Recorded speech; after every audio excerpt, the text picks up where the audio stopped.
Now ambiguous grammar. The definition of ambiguous grammar is a terminal string, let's say W, which belongs to given language, that is the LG, is ambiguous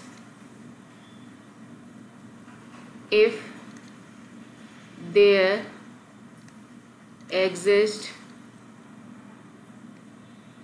two or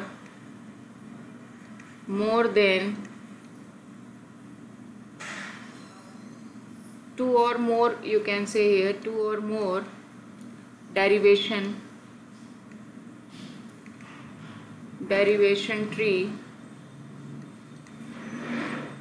for W, I mean which the string which I am going to take here. So ambiguous grammar is what? A terminal string W which belongs to LG is ambiguous if there exists two or more derivation tree for a W. Means for this given string, if I am going to draw the derivation tree for this, if I am getting more than two structure, then that is called the ambiguous. And similarly you can say what is here? Unambiguous grammar. Unambiguous grammar is reverse of this. That means if W belongs to LG is unambiguous if there exists one derivation tree for W. One, or you can say here same for each derivation. Maybe you have proved that W by the LMD or RMD, but in each case if you are getting the same structure, means you can get many tree, but in every time if you are getting the same structure, then that is called the unambiguous. कहने को वो एक ही structure होगा, I mean आपने कभी उसको किसी फॉर्मूले से डेराइव किया होगा, कभी किसी दूसरे फॉर्मूले से डेराइव किया होगा, that means प्रोडक्शन से. But even though when we draw the structure and I'm getting the same structure for same string, I mean उसमें कोई difference नहीं है, then that is called the unambiguous. So that's what I have written here, one, or you can say same structure for derivation tree of W. I mean जितना भी आपने वहाँ पे tree को draw किया होगा और सबके लिए वो एक ही structure बार बार आ रहा है, तो हम उसे बोलेंगे unambiguous grammar. Let's see the example, then you will get the difference between these two.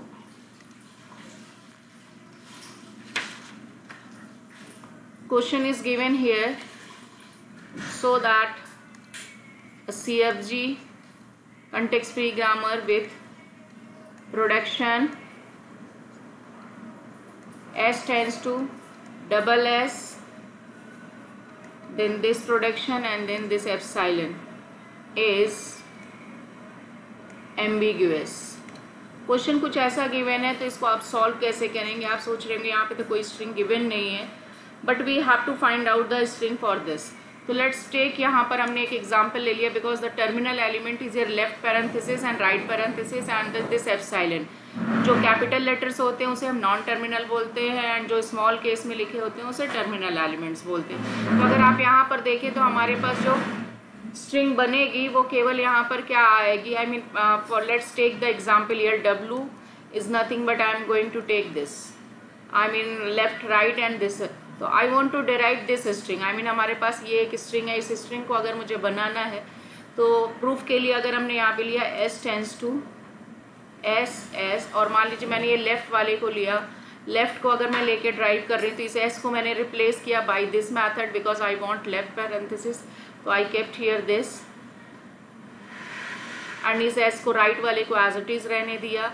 Then again हमने क्या किया, इस S को रिप्लेस किया by this production S tends to epsilon, then I am going to keep this and S को as it is रहने दिया. Again हमने यहाँ पे एप्सिलॉन लिया और इस S को भी एप्सिलॉन रख दिया because S can be this. तो अगर आप यहाँ पर इसको सिंप्लीफाई करें then your answer will be like this, because this multiplied with this epsilon into this. I mean ये आपका एक स्ट्रिंग है, स्ट्रिंग में देखिए लेफ्ट पैरेंथेसिस राइट पैरेंथेसिस और यहाँ पर ये एक बीच में इसका कैरेक्टर दैट इज एप्सिलॉन. तो दिस इनटू दिस करोगे तो आपका ये बचेगा. तो ना अब अगर मैं इसके लिए एक ट्री बनाऊँ यहाँ पे, then this is nothing but here S लिया, एस को हमने यहाँ डिवाइड किया, capital S, then this S is further divided into 3 parts, left parenthesis and then S, and this is the right parenthesis. Now similarly अगर हम यहाँ पर देखें, इस एस को हमने सब्सटीट्यूट किया एप्सिलॉन और यहाँ पर हमने इस एस को भी एप्सिलॉन किया. तो this is the structure for this. Let's see the another. आप यहाँ पे देखिए तो मैंने लेफ्ट से सब्सटीट्यूशन किया था, तो हमारा ये जो डेरिवेशन आया था that is nothing but LMD. हमने इस मेथड से प्रूफ किया तो हमारे पास ये स्ट्रक्चर आया. Let's see the another one that is the RMD. बना के देखते हैं हम क्या हमारे पास RMD. तो S टेंस टू हमने यहाँ पर अगेन S लिया. नेक्स्ट हमने यहाँ पर जो लिया, अब राइट हैंड साइड से हमने सब्सटीट्यूट किया, this S can be replaced by this. So now here right left parenthesis capital S and this. Again here I am taking this one is epsilon. S को capital S को हमने epsilon से replace किया तो हमारा जो desired string थी वो आ चुकी है यहाँ पे. Now इस S को भी हमने epsilon रखा and this into this करेंगे तो after simplification we are getting this one. So now draw the structure for this also. S को आपने further divide किया S. Then again this is the left parenthesis S and right parenthesis. ये हमारा epsilon है और ये भी epsilon है. अब आप देखें यहाँ पर ये RMD का स्ट्रक्चर कुछ ऐसा आया और LMD का स्ट्रक्चर ये आया.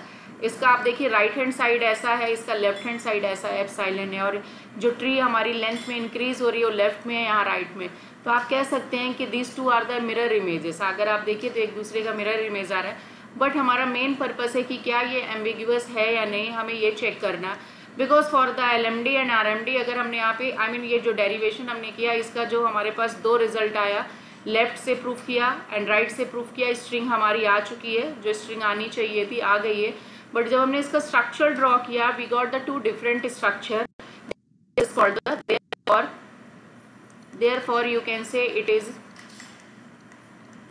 ambiguous grammar.